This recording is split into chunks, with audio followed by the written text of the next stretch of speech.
online. I want to thank Steve, our Deputy City Manager, for having put this all together for us. He is recording this and trying to live stream it also on YouTube, so we'll actually have a record of this.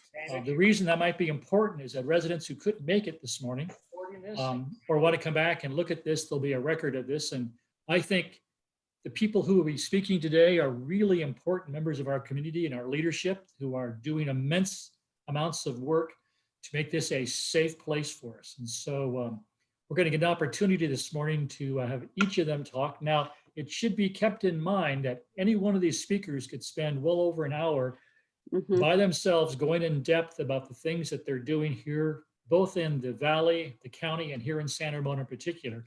So I apologize that you'll be getting sort of a 5 to 10 minute summary from each of them, but we wanted to cover this material today, broad brush, and then subject to the success of this broadcast, circle back with some people and do it in more in depth. There also is an opportunity for residents to ask questions. In fact, Steve is collecting questions right now. You can do it by emailing in at info@sanramon.ca.gov. Is that the right email address, Steve? Yes, it is. Good, thank you. And he's collecting questions. We may not get to all of them. In fact, already I know we have more questions that we can get to, but more importantly, these questions will indicate to us what our future Zoom broadcast should focus on.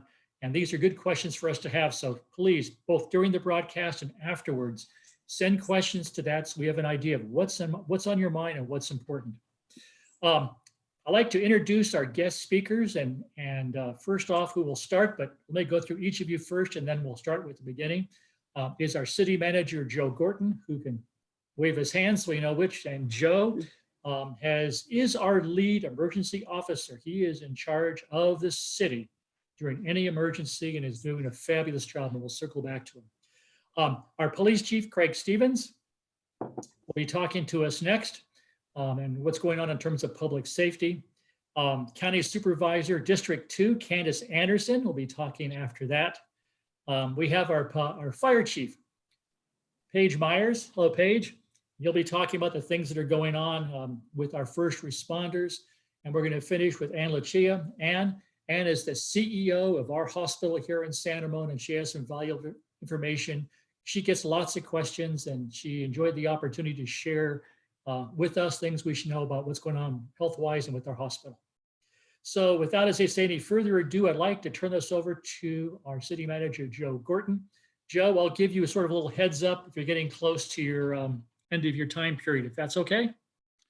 So are you going to point at me or something on camera? Yeah, you're going to point at you and say, Joe, it's... All right.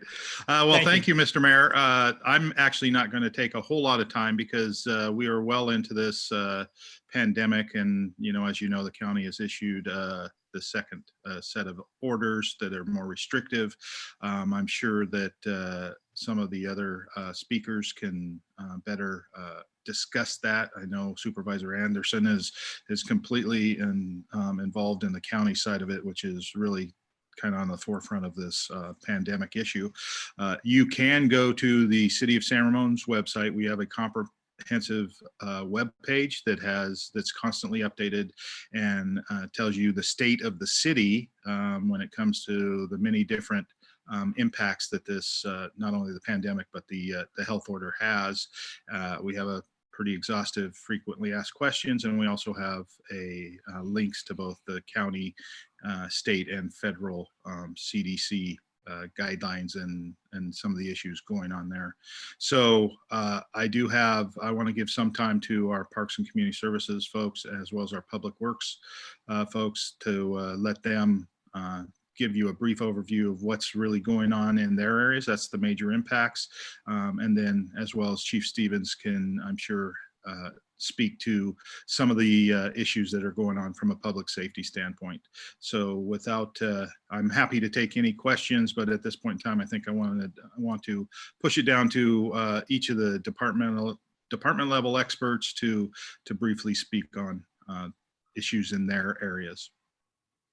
Great. I think first up, Kathi Heimann, our Parks, Community Services. Welcome aboard. Thank you for joining us. And Joe asked both you and Maria to join us today with the other speakers and to talk about your particular area in the city. So please go right ahead. Certainly. Well, our Parks and Community Services mission is, of course, to serve the population, specifically the ones that are most at risk during this crisis. And so to that end, our staff are working and delivering meals, also in partnership with the county. So the county lunch meal program, we're taking weekly meal packs out to about 72 seniors now in the community and adding more every day. We have a hotline number that seniors can call if they are in need of food, and not just if they're in need of the meal program, but if they're in need of anything, whether that's just someone to talk to know what's going on, or paper products or food. And then we're doing our best to source it, find it, and then deliver it to them so that they're not sitting there in need. We also started welfare calls to all the seniors that we had in our different databases. So they've been reached out to and checked on, and lots of them have requested weekly calls for that. We're also managing a volunteer group out of our City Lights volunteers. So there's a special tab you can sign up for that is the COVID-19 community response. And when we have a need from a senior or someone from a sensitive population, we're able to put it out to that group and see if we can get donations. So we are receiving donations of food, non-perishable ones, and paper products that are most in need at the Senior Center Monday through Friday from 10:30 to 2. And so people can drop by and do that. And a lot of people ask, what can I do? How can I help? What can I volunteer? Well, we have a couple things. One, donations are helpful because then it's easy for us to get that out to seniors who need it. We also have a senior resource flyer that lists all of the different services we have for seniors, and that's available on our website, as well as in hard copies at the Senior Center. So really the best thing people can do for us is to go to those seniors in their neighborhoods, the ones that you saw that person down the street and you've never talked to them, you don't know what their name is. Well, please print the flyer or take the flyer and put it on their door, because those are the seniors we want to get to, because through this crisis, we've identified 30 or 40 seniors that we've never met before and have been able to help. And so I know there's more out there, and I really want them to know that we have meals, we have food, we have resources, and we have support for them. So that's the hotline number is 973-3250, and you can get it all over the city website. We also have a hotline number in Mandarin. So if we've got Mandarin speakers that need help, we're having that checked as well. We have a main COVID-19 resource number for just everybody in the community to call if they need support. Let's see, we've got so many things different going on, but those are the big primary ones that are helping our community. There's also a virtual rec center on the website. There's a trails challenge out there so people can stay healthy and keep active during this time, and lots of other things. So really the website's the best place to go. Great, Kathi, thank you. That's really good stuff. Thank you. Maria Fierner, you're our Public Works Director. Give us an update on how things are going. Yes, thank you. Good morning, everyone. Our biggest goal here is just to keep everybody safe, public safety, while everybody is sheltering in place. We have gone through all the different facilities, the infrastructure, all the things that are being used by the public, and the ones that fall under essential and all the orders, they have all been closed. What is open, and that includes playgrounds, it includes the facilities, includes the pools, it includes the dog parks. We've closed the dog parks. So all those signs are up. The signs also do include information that leads us to the website so residents can get more information on our city and what we are doing.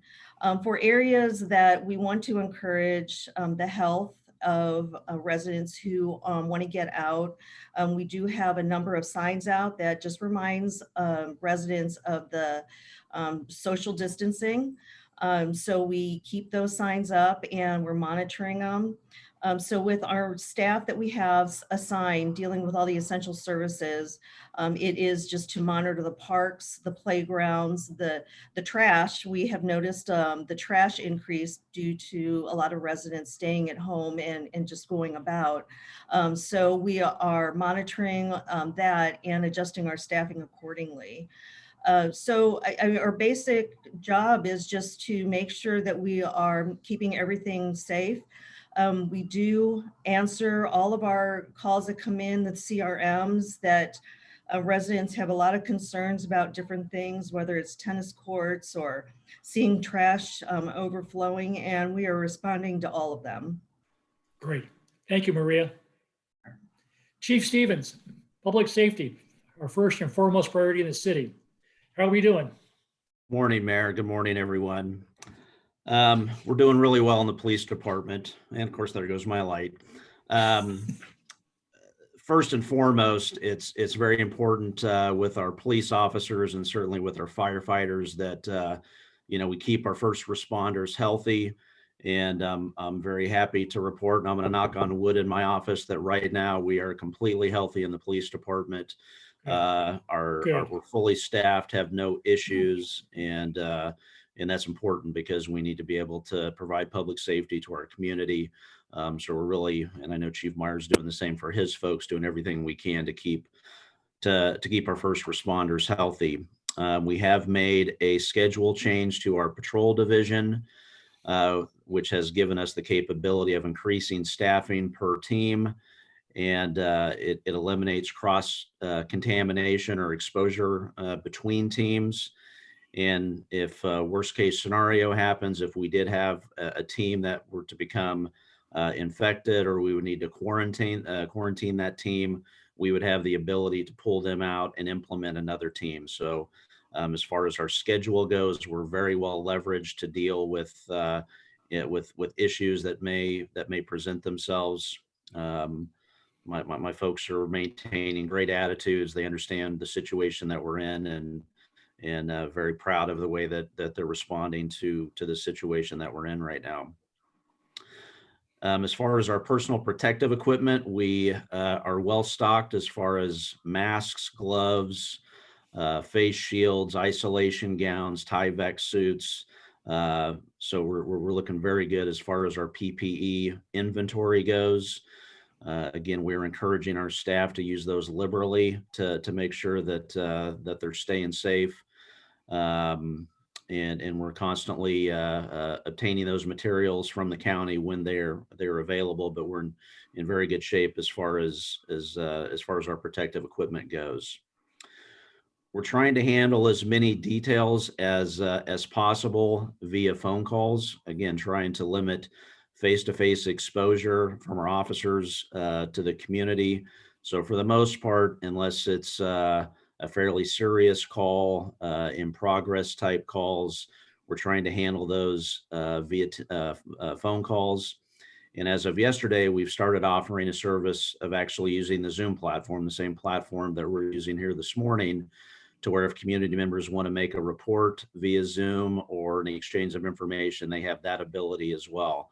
I'm sure, like everybody in this group, we're becoming pretty well versed in using Zoom, and it's something that moving forward we may continue to use this even beyond the situation that we're in. So that is a service that, as of yesterday, we are offering our community if they want to actually contact us via Zoom and schedule a time. We're offering that as well. We continue to receive public health order violation calls. It's a combination of social public order violations, as well as some that are related to businesses or workers. On the complaints that we're getting involving businesses or workers, we are working in collaboration with our code enforcement unit in dealing with those workers and those businesses. The social complaints we're dealing with those from the PD side. Our approach right now is we're attempting to gain compliance through education. We have not needed to take actual enforcement up to this point. We have been able to educate the communities, the businesses, and so far that is going very well. So we will continue that strategy that as we get these complaints, and I think we're getting, in looking at the numbers, anywhere from 2 to 7 or 8 complaints a day is about what we're getting in as far as these reported public health order violations. In general, our calls for service during the last 2 to 3 weeks have gone down. And I guess the one silver lining for us is that we've seen a pretty significant decline in property crime over the last few weeks. So for us, we're looking to identify any positives we can at this point, and for us, that's a positive. Chief Meyer may discuss this when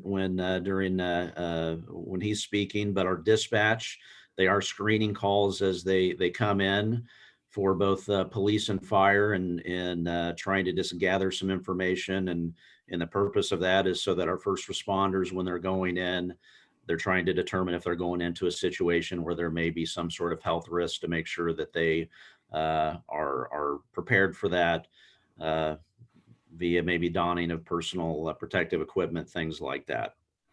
So that's just kind of a brief summary of what's going on in the police department. And certainly if there's any questions that the community has, certainly that get emailed in, I will address those when the time is appropriate. Thank you, Chief Stevens. With deference to Candace, I'm going to go to Chief Myers and follow up on public safety consistency, and then I'm going to go to Candace and then Ann to finish. Chief Myers, follow up on the comments you just heard and your own stuff. Good comments by Chief Stevens. Thank you for having me, Mayor. First of all, our dispatch center is kind of our first point of vetting some of these issues that we've been challenged with, and they've done a great job. Having control of that for us has been a big deal. We were more aggressive, I think, than most in having questions asked that were appropriate, that allowed both Chief Stevens folks and my folks to know what they're going into.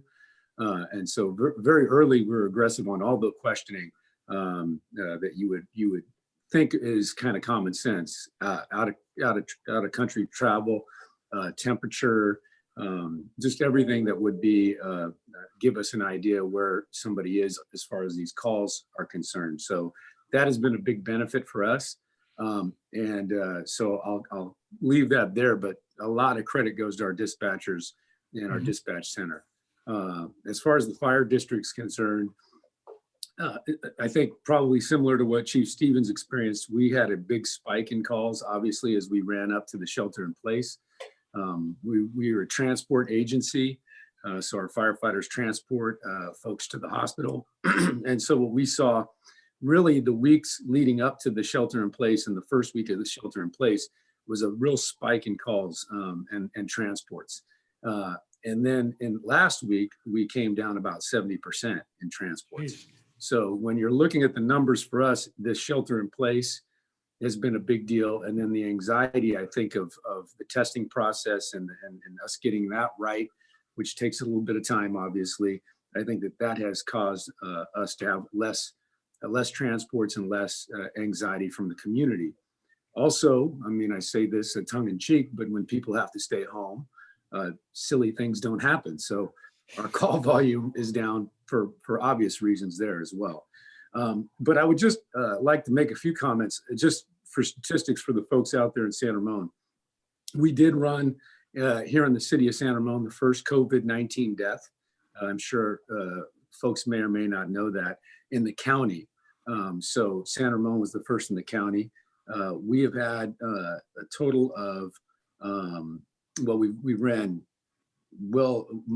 almost to 100 calls over the last several weeks. But the positives that we're getting when we have taken people to the hospital and or transported, we're getting back, and we don't always have a clear understanding because communication sometimes at that level isn't perfect, but we're about a 90% negative rate. So the folks that were calling in concerned with flu-like symptoms, you know, it is starting to become spring. You can probably hear in my voice, sometimes you get a little allergies going. So folks were making sure, and I think that rightfully so, we're stressed out about what was going on. But we had about a 90% negative rate. That means 10% were positive. And then the other thing we had was our own staffing was right about, I think we had 10 folks tested with symptoms and only one came back positive. So that was in line with the statistics we were seeing as well. So we've had one person out, and that was, we believe, we're not certain, but we believe community acquired, not from calls. So the other thing I would say to the public is our personal protective equipment has worked very well for our first responders. And as they've gone to these calls wearing the proper protective equipment, and we go all the way up to Tyvek suits. So we're very, very aggressive. So don't let that throw you off out there in the community when you see your firefighter come in full personal protective equipment, including a suit. We're just trying to do things as well as we can to keep it from getting in the station.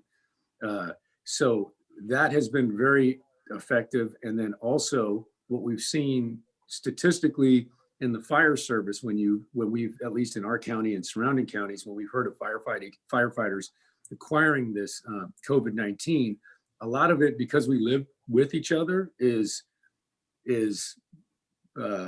community driven from that perspective in the firehouse.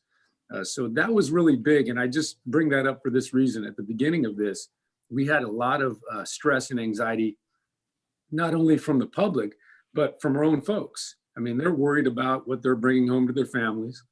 And so for us, it was a very big deal to make sure that they had the proper protective equipment, but really experience has also been a big factor in us being confident in going to these calls. So I feel very, very strong and confident that our folks, when they go to these calls, they know exactly what they're doing, they're protected, and they know how to deal with the public. I will say this also, and I think it's very important for me to mention, the way that we're dealing with this, we drilled a little bit into the numbers. I had to reorganize, obviously, and silo out a lot of our fire stations, but reorganize my staff. And so we have a large amount of our fire chiefs and staff in my emergency medical services division. So what we did was we looked at, what's going on in the county, what's going on in our district. And in the county, they had the same numbers per the health officer, about a 93% negative test rate in the county. So as a transport agency, one of the things that we have really been pushing is trying to educate the public when they call with flu-like symptoms, that flu-like symptoms don't necessarily mean a transport to the hospital, right? So I just want to put that out, because a lot of folks were trying to make sure that people take the right steps, because as we drilled into the numbers, we realized we were going to be more of a conduit for taking people that are most likely not infected at a 90% level and taking them to a hospital where even if you have 7% of the folks in the hospital with it, this is a very contagious virus. So we're trying to help and the other hospitals for a lot of reasons, because we don't want to be a conduit in taking people to the hospital and creating more of a problem. And then the second part of that for Ann's folks, because really the nurses and the doctors, I mean, we're very proud that we serve this public, but the nurses and the doctors are the ones that are going to really deal with the surge. So we wanted to lessen the stress on them, because we want to make sure that when and if it happens, that they're not burnt out from 90% of our folks that just have a stuffy nose that want to go to the hospital. So we thought it was a good idea to try to talk to folks in the field if we go on the call, and also talk to them on the phone through dispatch to try to give them alternatives other than a 911 transport. So there's that. And then the other thing we're working on, and I don't know that we're going to be successful, we've been working with the LEMSA on it, which is the local EMS agency, emergency medical services agency. We were able to acquire tests. So tests that take about 10 minutes to get a positive or a negative result. So we've been really working hard and pushing to try to, in the field, if we are going to go to these calls, give a test and be able to maybe vet the system that way.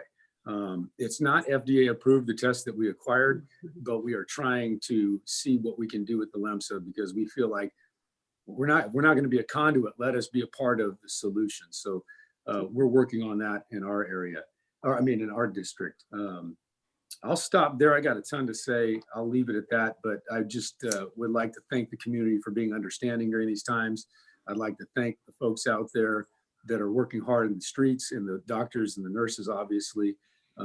This has been a challenge and something that we didn't expect to have to deal with. And I know that's not comforting necessarily to people, but we're firefighters and we're used to heart attacks and stuff like wrecks. So this has been new for us, but we're confident that we're ahead of it and we feel good about where we're at.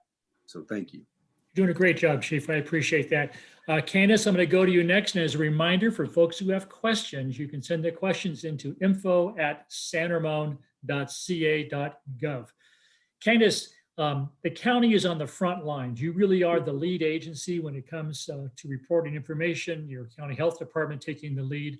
I know you've been very, very busy, and I think this is a chance to say thank you to everybody in the county for the yeoman's work they're doing, from nurses and everybody involved in that whole organization. So thank you, Candace, and give us an idea of what's going on.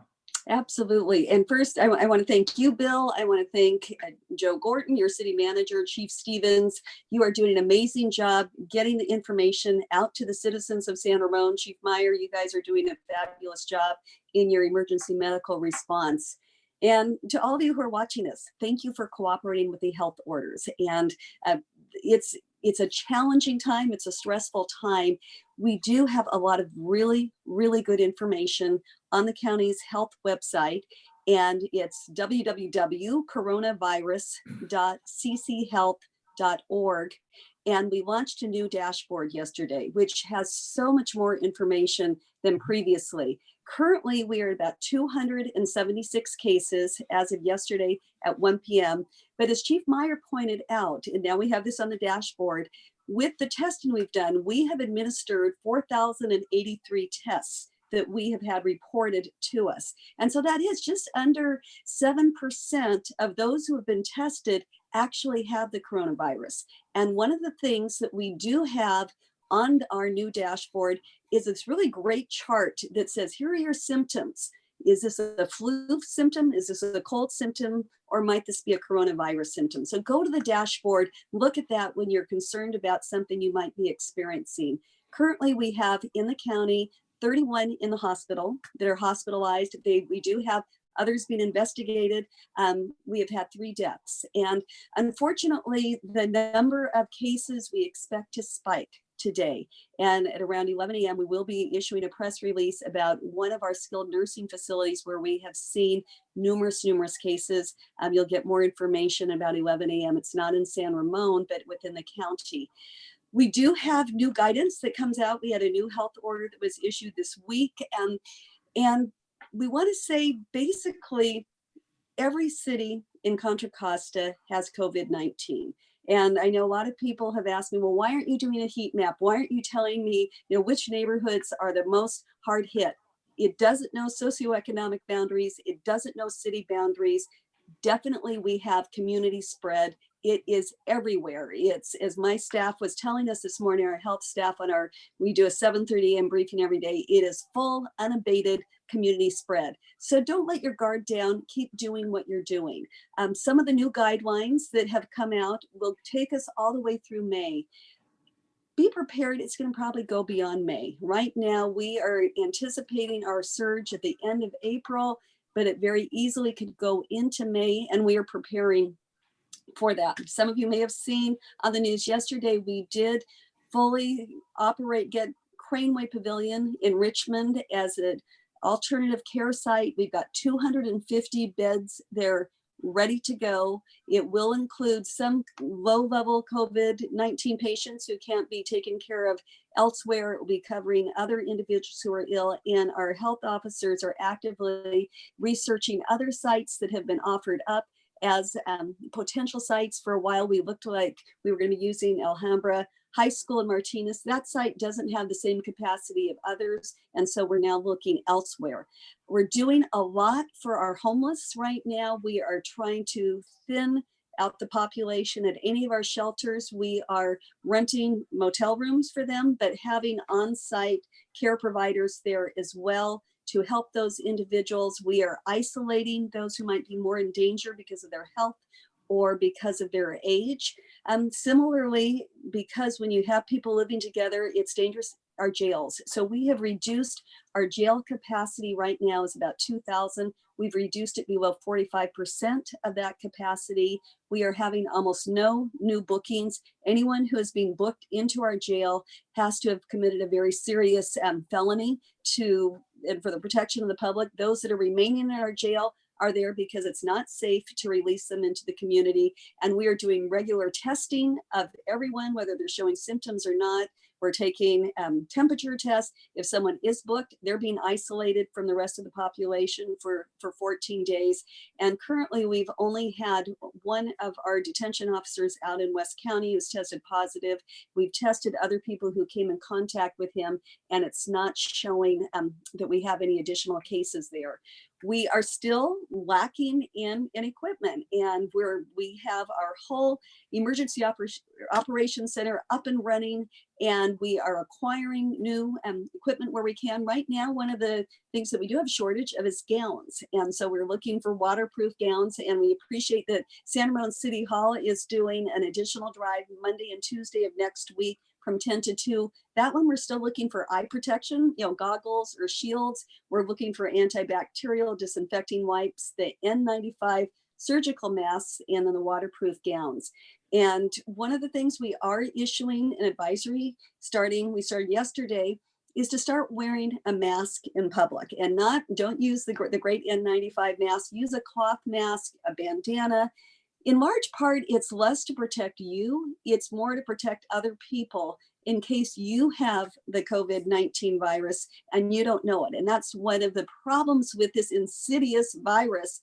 You don't know you have it until it hits, but you may well have been contagious for up to 2 weeks. So as you're going out where you're gonna be close to people, if you're out on a walk with your spouse or your children, you don't need a mask. But if you are going into a store, consider either putting on a cloth mask, tying on a bandana, you look like a cowboy for the day as you go out. But again, it's sort of for the protection of everyone else, so we're not spreading germs. And we are also on our website, we are doing a COVID-19 Rapid Response Fund, and that's really to help with food, financial support for those in need, to provide emergency housing and shelter. These are tax deductible donations that can be made. And that really, as Kathi said, the best support you can be providing right now is looking out for your neighbors, making sure everyone has the supplies they need. I've been just I get onto Nextdoor periodically, and there was an offer of toilet paper for neighbors. I mean, what kind of a great offer is that? But really just making sure that our more vulnerable population has the food supplies they need. The other thing I'm going to reiterate that I say all the time, if you need help and even emotional help, call 211. And that is the Contra Costa Crisis Center. They are regularly updating all of the information they need, but they also have counselors on site available to talk through any issues that you are having. And so again, for the latest, greatest information, go to cchealth.org. That's where we're continuing to push out the latest, most current information. We're in this for the long haul. We're in this together. And I'm very confident that we're going to really, as a community, continue to bond, continue to strengthen, and keep looking out for one another. Thank you, Candace. And Lucia, you are the CEO of our local hospital, and you are absolutely on the front lines. Tell me the sort of things you're hearing and what's going on at the hospital. Definitely. Thank you. First, I want to say thank you to Mayor Clarkson. I really appreciate your leadership in organizing this. And I want to thank everyone on this call as well. The city leadership, county leadership, fire, police, EMS. We're all working very closely together, and you've all been wonderful partners. As the coming weeks come as well, I know it's going to become even more important and relevant. So for everything you've done so far and what will be coming, I'm sure. I also want to recognize the county for taking really proactive steps with the shelter in place order and being ahead of the curve, I think, as far as giving guidance that was difficult to issue, but important for all of us to flatten the curve, as they say, to make sure that transmission is slowed down as much as possible. It looks like that is the right approach, and it looks like California is doing a good job on that front. It's so early that it's hard to tell how the impact will be long term, but I think that we've really been ahead of the curve, and I'm really grateful for that, especially in being in the hospital. And the last thing I want to say before I kind of launch into talking about the hospital is I want to thank a lot of the people probably on this call. We've had an outpouring of community support, people wanting to donate food and bringing supplies. I've just been really touched and inspired by how many people want to help our caregivers in our hospital. During times of crisis, it can be very stressful and people can focus on all of the negative news, but there's so many people who want to help. And I want to thank you all and recognize that this is a really inspiring time as well, because our community is coming together in new ways. Even while we're all distanced physically, we're coming together as a community. I do also want to recommend the website, the coronaviruscchealth.org website that Supervisor Andersen referenced. I check it every day. It's a really helpful resource to see the very latest that's happening throughout the county. And the City of San Ramon website has also been very helpful. At the end, I'll also share the hospital website, which has information as well. But I think that Contra Costa County has done a really good job of promoting transparency and sharing information on a regular basis. And I think it's helpful to also see that the ratio is not as alarming as it could be. And so seeing that there's 31 people currently in the hospital out of 276 cases is encouraging. That means that not every single person who gets this disease will be hospitalized or need ICU care. There is a percentage that will, and we want to make sure we're there for those people. But a lot of people, as everyone else on the call has mentioned, will have mild symptoms or not even know that they're carriers. And so that's the part that we need to make sure we're proactive in responding to preventing further spread, because people could be having it and not even know it. Our top priority at San Ramon Regional Medical Center is to keep our patients, our staff, our physicians safe. And what I would say is that this is a really rapidly changing situation. And so the guidance has changed several times already, and it will continue to change. We're taking the lead from the CDC, from the California Department of Public Health, and from the Contra Costa Health Services office, and we're in regular communication with all those agencies. But what I say today may change in a week, because things are constantly evolving. And as we learn more information and study this, the growth across the country, guidance does change. So things that we've taken, steps that we've taken to protect our patients and our staff in the hospital. The first is really embracing the movement to social distancing and the shelter-in-place order. So normally we really welcome visitors to come see their patients and loved ones in the hospital. In the current situation, we've had to significantly tighten our restrictions. So no visitors are really allowed into the hospital except for very special circumstances. For example, if a woman's in labor, they can have one partner with them. If there's a pediatric or neonatal patient in the hospital, we'll allow a parent to visit them.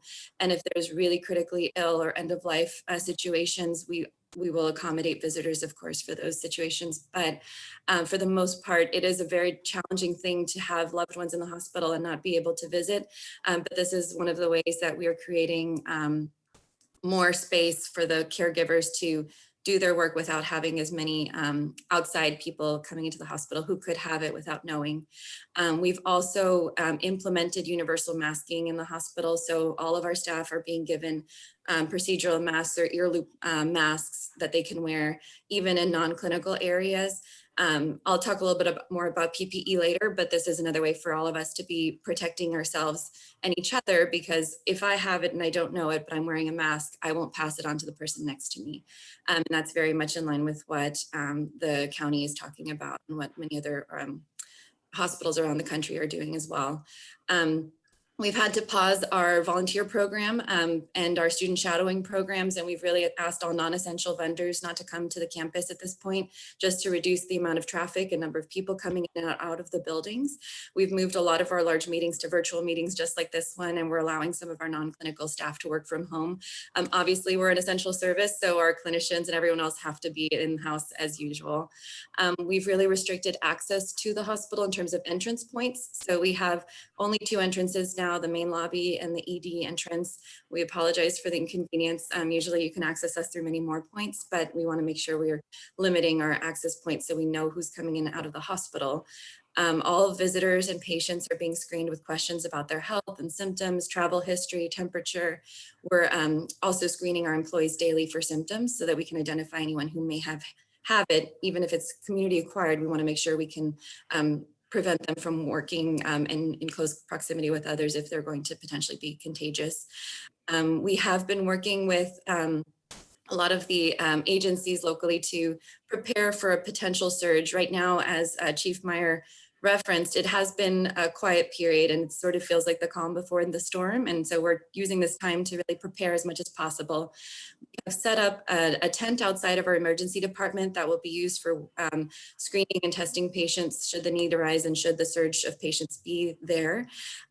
We are working with our patients and with our physicians to reschedule elective and diagnostic procedures in which a delay won't really impact the health of the patient, and really postponing whatever is appropriate to postpone so we have more capacity in-house. And really, we want to make sure that we're ready for any patients that come to us. Truly, any medical emergency, patients should still come to the hospital, not just COVID patients. Any patients who have a medical emergency, as always, should be calling 911 or coming to the emergency department, their nearest emergency department. So I want to share a little bit about our testing process. If a person comes to our emergency department, our clinical team will assess them. If the person meets criteria defined by the CDC to have COVID-19 testing, we will collect a sample, which involves a pretty uncomfortable nasal swab that goes pretty high up into your nose. And then we will provide the sample to the county lab for testing and processing. If the person doesn't meet certain testing criteria, then we send the test to a third-party lab. We are using LabCorp. Currently, the county is doing a really good job with test processing time, so the test results are coming back within a day. And LabCorp also is working really hard to have fast turnaround times. Right now, they're about 72 hours max for test results. Like many other hospitals, we're working on ways to acquire testing capabilities and equipment in-house. We have to wait until we're able to use FDA approved lab tests. And we are working on a couple of different channels to try to get access to those, but we don't have those in-house yet. So we're still working on that process. If the person in the hospital is sick enough to require being admitted to the hospital for further observation, they are brought in-house, they are admitted to the hospital, and they are isolated and monitored by our team of clinicians who are trained using the correct PPE or personal protective equipment. And clinicians who are doing high-risk procedures or interacting with suspected COVID-19 patients wear an N95 mask or respirator, so they're fully protected when they are taking care of those patients.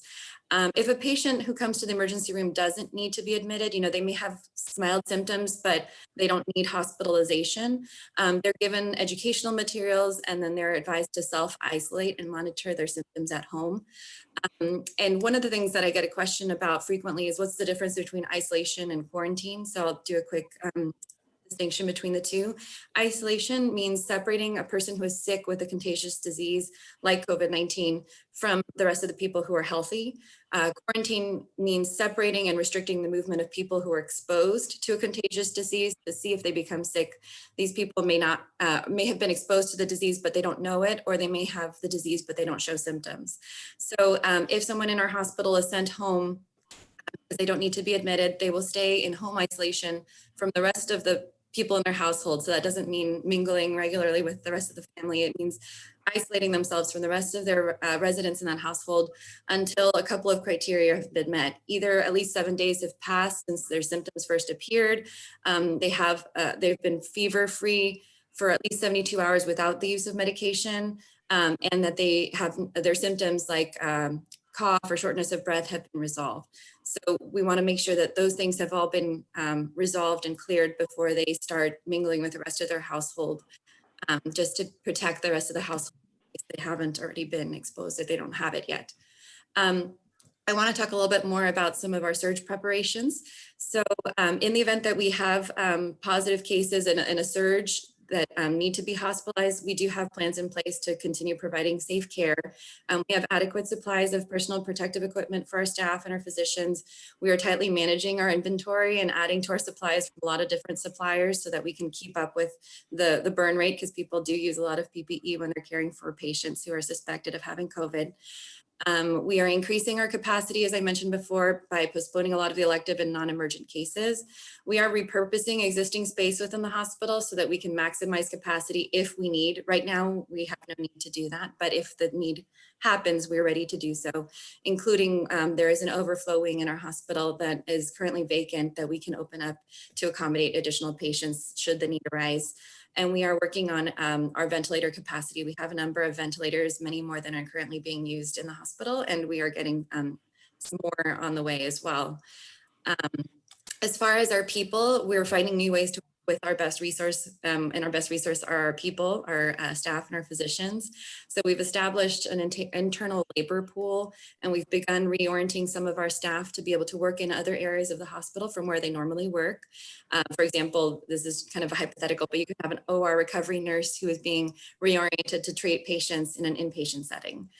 We're also working with our physician community to identify if there are specialists who can assist in other areas than they normally practice in. And we also, as always, have agreements with a lot of other hospitals, large hospitals across the Bay Area, if there's a need to transfer a patient.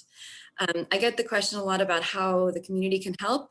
So what I would say is, first and foremost, stay home and follow the shelter in place and social distancing directives. I've seen a lot of different hospitals posting signs, and we've done a similar one with our staff that say, we stay here for you, so please stay home for us. Best thing you can do is to not encourage the spread of the disease so that we have fewer patients coming through our doors during this critical time. A lot of organizations and generous community members have been organizing many different ways to support our staff through catering and other supply donations. If you want to reach out to the hospital with any ideas, please contact administration. Our phone number is 925-275-8323. Sorry, that's 8323. And we're happy to talk to you. And if you're interested in following, what's happening at the hospital, or the latest information, please feel free to follow us on Facebook or Twitter, as well as our website, which is oursanramonhospital.com. We're posting updated information on a regular basis. Our website also has an online assessment tool that you can that can walk you through a step-by-step questionnaire and give you a recommendation on next steps based on what you're experiencing and what your medical history is. And so non-emergent patients who may be considering a trip to the ER or may be considering calling Chief Meyer's team can take a look at the assessment tool as a first step and decide whether this is really the next step they need to take or not. And I always want to remind everyone, as I mentioned earlier, if you are experiencing any kind of medical emergency, please dial 911 or go to the nearest emergency department. We're working around the clock, obviously, to respond to COVID-19, but we want to remind you that we're still a community hospital and we're here for any medical needs. And we're able to serve the community with whatever they may be experiencing. So thank you for your support, and I'll turn it back to to Mayor Clarkson. And thank you so much. I know the community has asked some questions. Steve is sort of quarterbacking that and organizing some. So Steve, I'm going to toss it in your court. What are some questions that you see coming through? Great. Thanks, Mayor. And we've received a lot of questions. I don't think we're going to be able to get to all of them in the 13 minutes that we have remaining. So just as a reminder, info@sanramon.ca.gov is the email address. We've been staffing that 7 days a week since the pandemic broke out, and we've been answering questions every day. So if we don't get to your questions here today, we will be responding to you, either myself or Simone Finney, our communications analyst. The first question that we have is, can you please talk about what the city is doing to help our most needy in our community? I'm thinking of families in the affordable housing near Doherty Valley.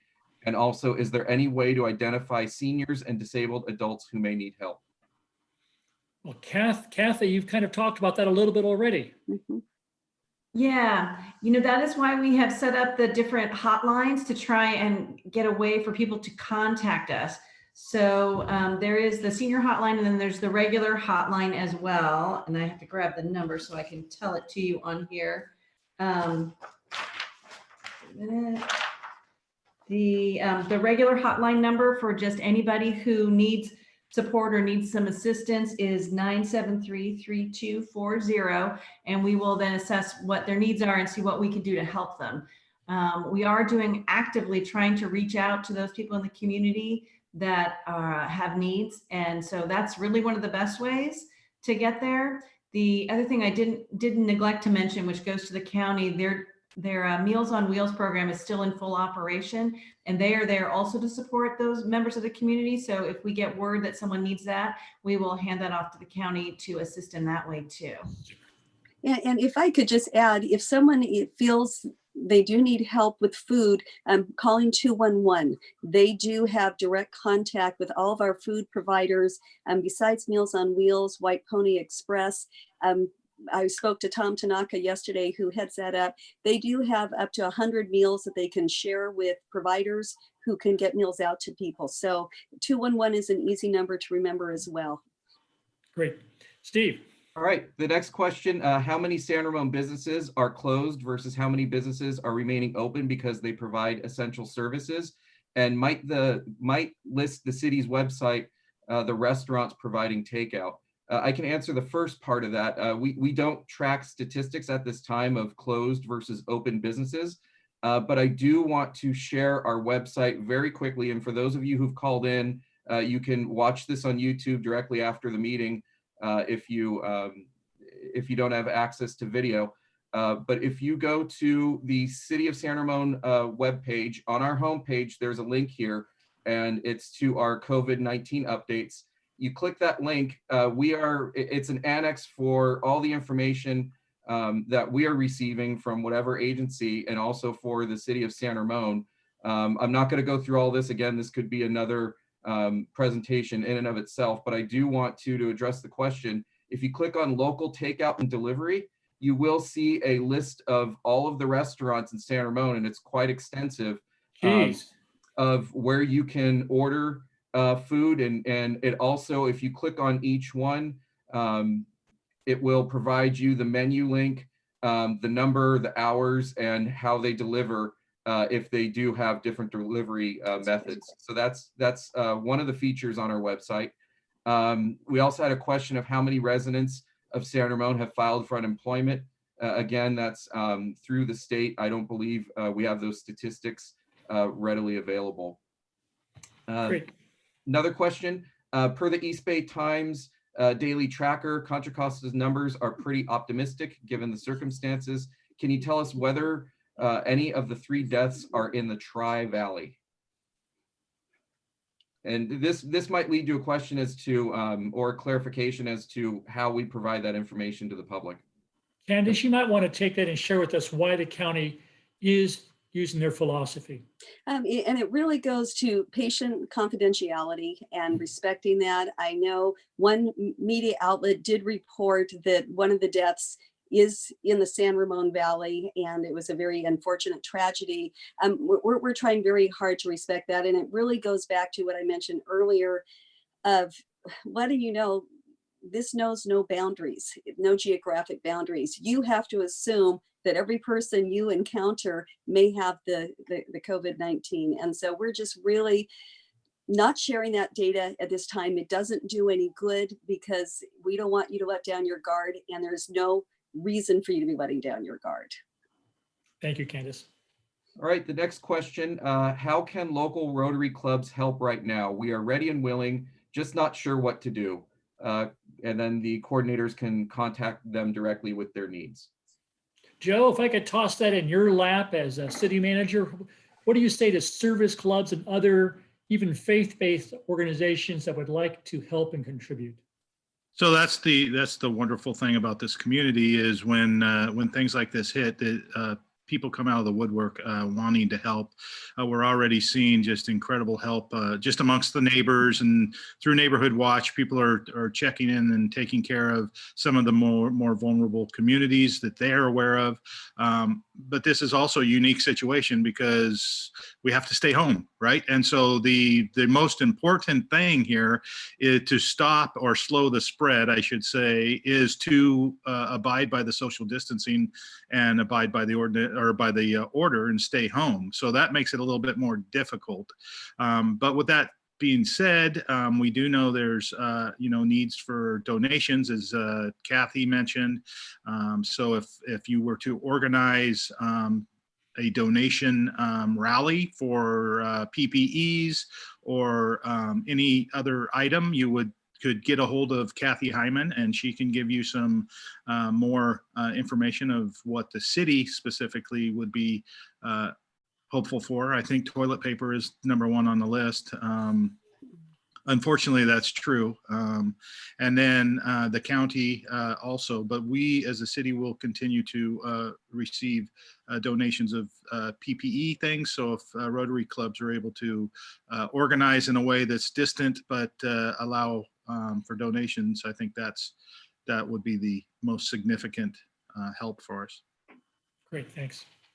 All right, next question is, someone received a question from a restaurant owner. How can restaurants participate and donate food to anyone who needs it? The senior center isn't taking food donations from them. And I believe Kathi mentioned that we are accepting food donations.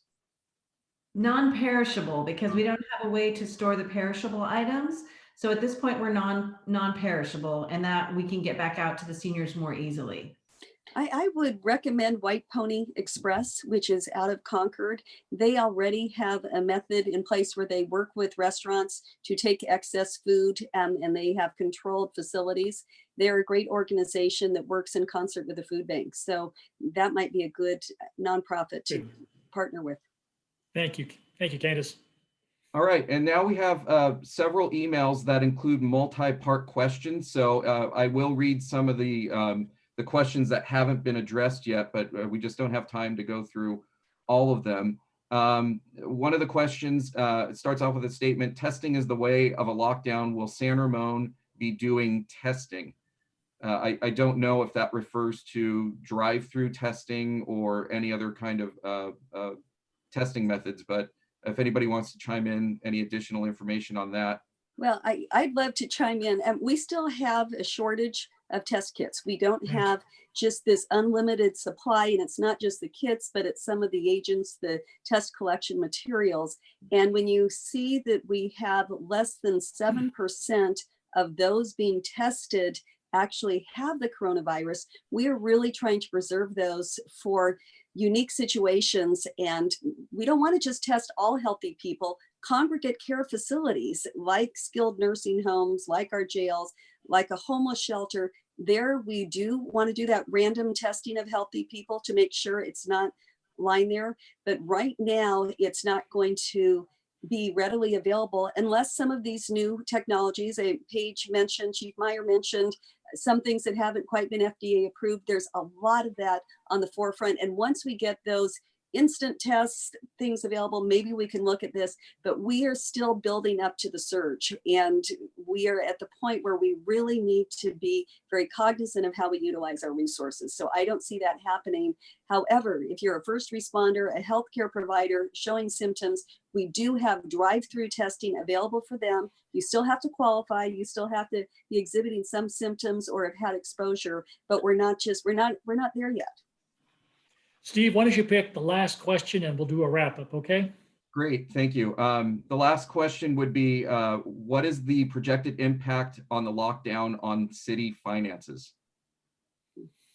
All right, Joe. So that's something we'll be talking about next week. Honestly, I was hoping that question wouldn't come up, actually. There's how's your crystal ball? Yeah, so we know it's not going to be good. Let me start it with that. So in essence, when you have this type of lockdown, clearly the major revenues for the city are transient occupancy tax, which is additional revenue from hotel stays, which you know have plummeted to almost nothing. Sales tax, which means when most of your retail is non-essential, groceries aren't taxed, so we don't receive sales tax from that. So we expect a major downtrend for sales tax. And then fees for services, like we rent our facilities out for weddings and other things, and we have parks and community services, have programs and all of those things in which none of that is occurring. There's fees that come along with construction projects, and even under this new order, those are even more restricted now. So to just, I wish I could have a number. It's in the millions.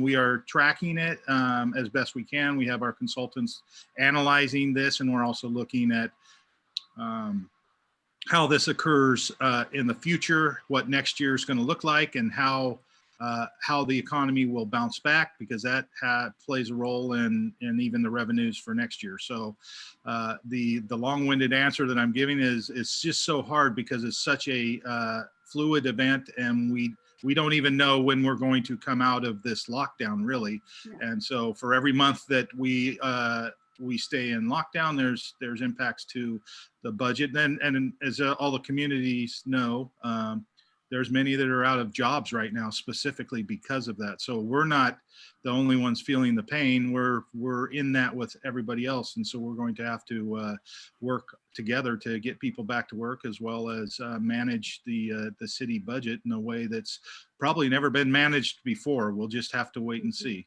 We are a strong city. We've got adequate reserves to weather a lot of the storm. And so I'm not panicking, and I'm confident that we will be able to manage it. It's just things as we know it in the past may not be the way we do things in the future, and we'll just have to wait and see how the budget and the revenue impacts play out here in the future. I know that Chief Myers, you'll be battling in the same issues in terms of and I want to thank everybody. It's 10 o'clock. Chief Stevens, thank you. Ann, hospital, great work. Candace, continue all your great stuff you're doing to the county. Maria, we appreciate you keeping all of our streets and parks safe. Kathi, you're right there on the front lines taking care of especially our vulnerable populations. Thank you. Steve, thank you for quarterbacking this today for us and taking the questions and posting it later on for folks. And of course, Joe, we appreciate your leadership and taking the city and managing us. So thank you, everybody. Have a safe day. Keep your social distance and enjoy your weekend.